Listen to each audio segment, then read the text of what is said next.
T.S. Eliot's poem The Wasteland changed English literature forever. It began with those first lines.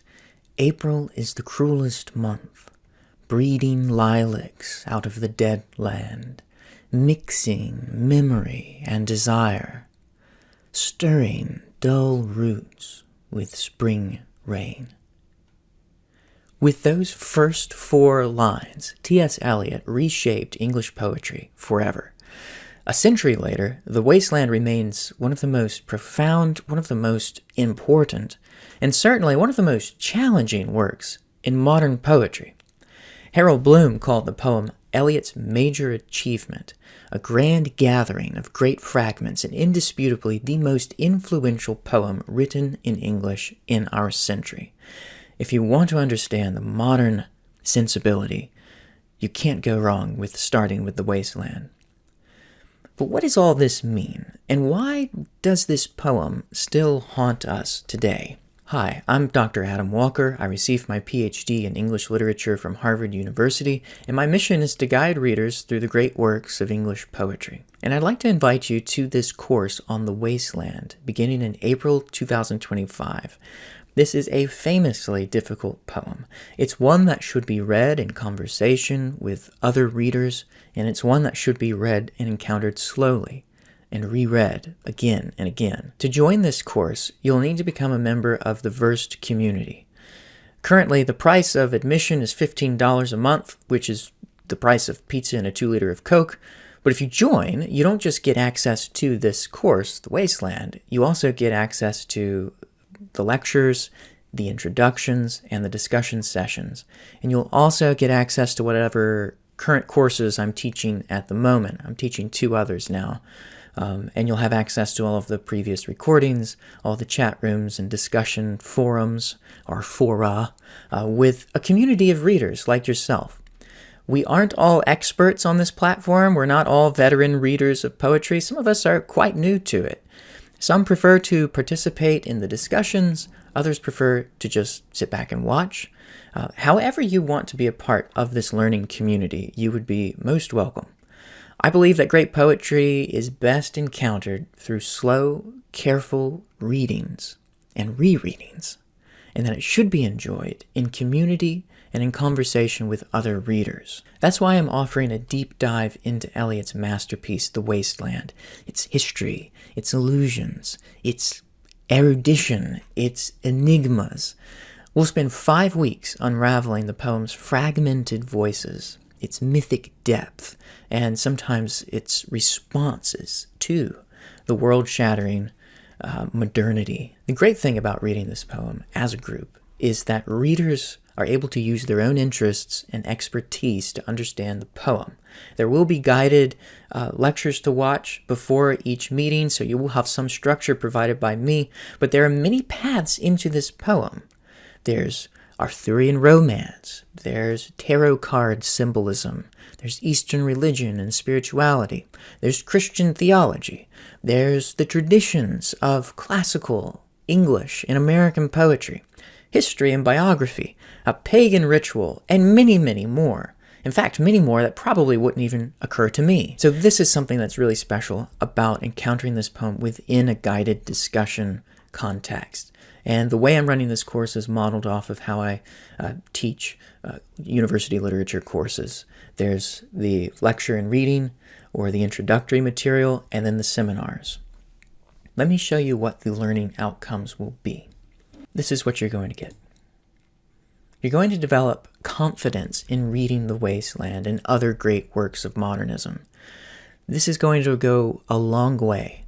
If you do a deep dive into one great modernist poem, you will understand more about the movement than if you were to do a surface-level reading of a modernist anthology. The other outcome you'll get is that you'll gain insight into the literary contexts of this poem. There are so many contexts informing the poem, as I said, that we probably won't even get to all of them, and we don't even have to understand them all. There's a trap that some readers can fall into, and that is it's thinking that one must learn all of the source materials in order to understand what the poem is saying. And the great 20th century, one of the best 4 greatest 20th century critics of our time, Christopher Ricks, who's still writing. He said that he has a book on allusions, which is fantastic. And he said that allusions reward the reader, but it is not required to understand the allusions in order to enjoy the poem. And that's true for this too. But understanding the context, understanding what he's drawing from, and the intertextual backdrop and network of this poem is going to really enhance, I think, your appreciation of it.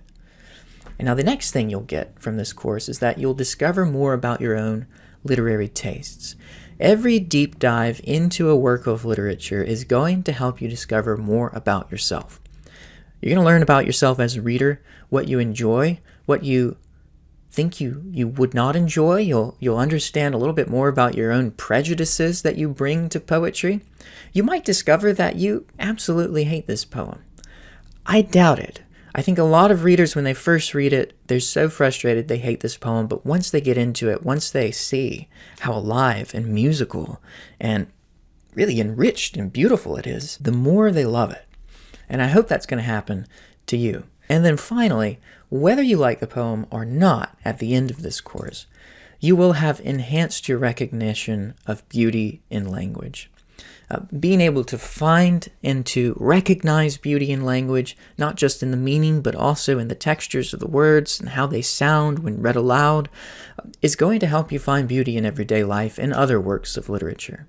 And so I think this is one of the important things that comes out of a deep dive into a poem like The Wasteland.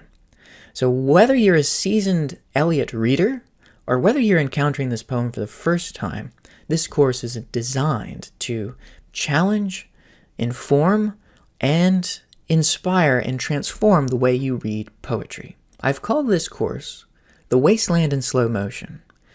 And reading in slow motion was coined by the 20th century Harvard professor Reuben A. Brower, whose essay, Reading in Slow Motion, described the practice of, quote, slowing down the process of reading to observe what is happening in order to attend very closely to the words, their use, and their meaning. Reading in slow motion requires us to cultivate a complete and agile response, he says, to the words that is demanded by a good poem.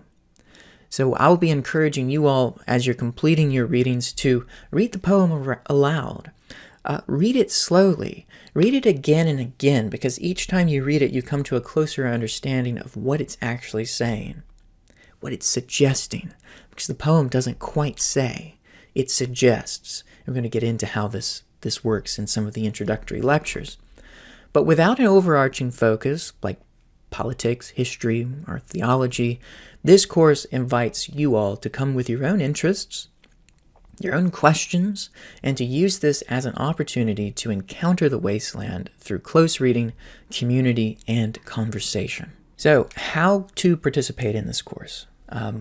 We'll host the live discussions once a week.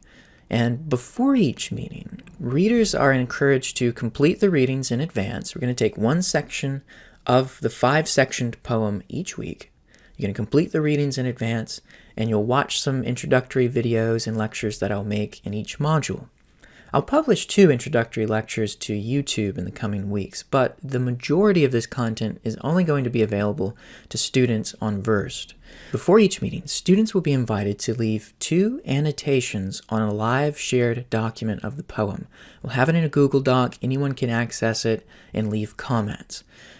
One way I invite people to contribute is highlight something beautiful.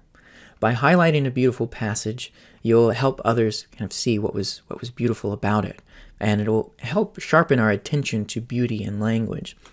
And then the second kind of marginal comment I'll encourage is the form of an observation.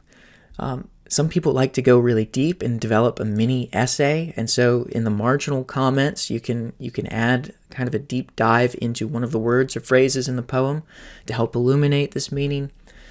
You can also pose a discussion question to the group, and we will use these comments in our discussions to guide our meetings as we explore the poem together. So by the end of the course, we'll actually have our very own collaboratively annotated PDF of the poem to enshrine in our resource tab of the Versed network. So there you'll be able to go back and see what people have said and how people have read the poem, because every reader is very different. If you are unable to attend the live discussions, you'll still be able to participate in the asynchronous discussions. These happen in the forums and in the chats, and you'll have exclusive access to the recordings of the discussions, and you're also invited to keep contributing to the live annotated version with discussion questions or commentary. It's really a collaborative venture. So I hope you'll join us. I hope you'll take this opportunity to learn a little bit more about the poem and about modernism. So if you're interested, check out the links in the description below, where you'll find a syllabus to the course and a link to Versed. I hope to see you there. Thanks for watching.